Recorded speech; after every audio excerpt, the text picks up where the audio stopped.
આજે હું ડીસાના એક એવા વિદ્યાર્થીને મળવા માટે આવ્યો છું કે જેઓ પોતે ધોરણ 12 આર્ટ્સ કર્યા પછી અત્યારે આઈઆઈટી કે જે ગાંધીનગર ક્ષેત્રની અંદર અભ્યાસ કરી રહ્યા છે. સૌપ્રથમ તો હું એમનું પૂરેપૂરું નામ જાણી લઈશ. બેટા, આપનું નામ શું છે?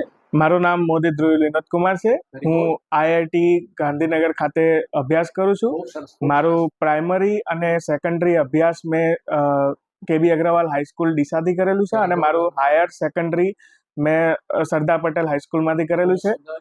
આફ્ટર ધેટ 12 પટ્યા પછી મેં I3T આઈઆઈટીની એક્ઝામ આપ્યા પછી બહુ સરસ, બહુ મેં સરસ. એના અંદર મેજર ઇંગ્લિશ સાથે અત્યારે અભ્યાસ કરી રહ્યો છું. ખૂબ સરસ, ખૂબ સરસ.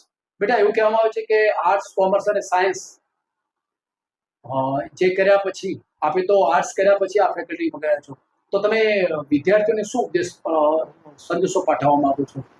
હું અત્યારના જનરેશનને અને અત્યારના આગળવાળા જે ફ્યુચર વિદ્યાર્થીઓ છે એમને સંદેશો એવો પાઠવવા માંગુ છું કે આર્ટ્સ વિષય એવો છે કે જેના અંદર ખૂબ જ સ્કોપ રહેલો છે અને સાયન્સ, કોમર્સ અને આર્ટ્સ વિષય એવા વિષયો છે જેની અંદર ખૂબ જ લગન અને મહેનત અને સ્કિલ્સ હોય તો જ એ વિષયની અંદર સારું પરિણામ પ્રાપ્ત કરી શકીએ છીએ આપણે. ખૂબ જ સુંદર મજાની વાત કરી આપે. બેટા, તમે અત્યારે તમે જે આર્ટ્સની અંદર આજે અત્યારે હાલ તમે આઈઆઈટીનો જે કોર્સ કરી રહ્યા છો, તો તમે આફ્ટર પછી તમારો એનો ગોલ શું છે તમારો?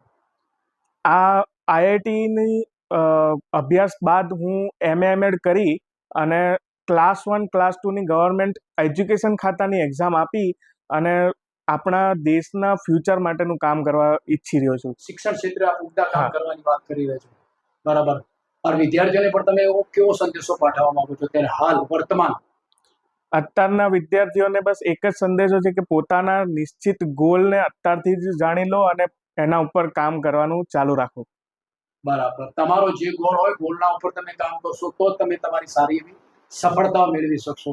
વિશેષ બહુ સુંદર મજાની વાત કરી. હું પણ એમને અત્યારે હાલ ખૂબ જ શુભેચ્છાઓ પાઠવું છું કે આવનારા સમયની અંદર આપ પોતાનું જે શિક્ષણ ક્ષેત્રની અંદર ખૂબ જ ઉમદા કામ કરી પોતાનું સારું એચિવમેન્ટ મળી ખૂબ જ કારકિર્દી ઉચ્ચ લેવલની કારકિર્દી પ્રાપ્ત કરી અને એક સમાજ અને રાષ્ટ્રનું ગૌરવ વધારો એ તમને હૃદયપૂર્વકની શુભેચ્છાઓ પાઠવું છું. Thank you very much.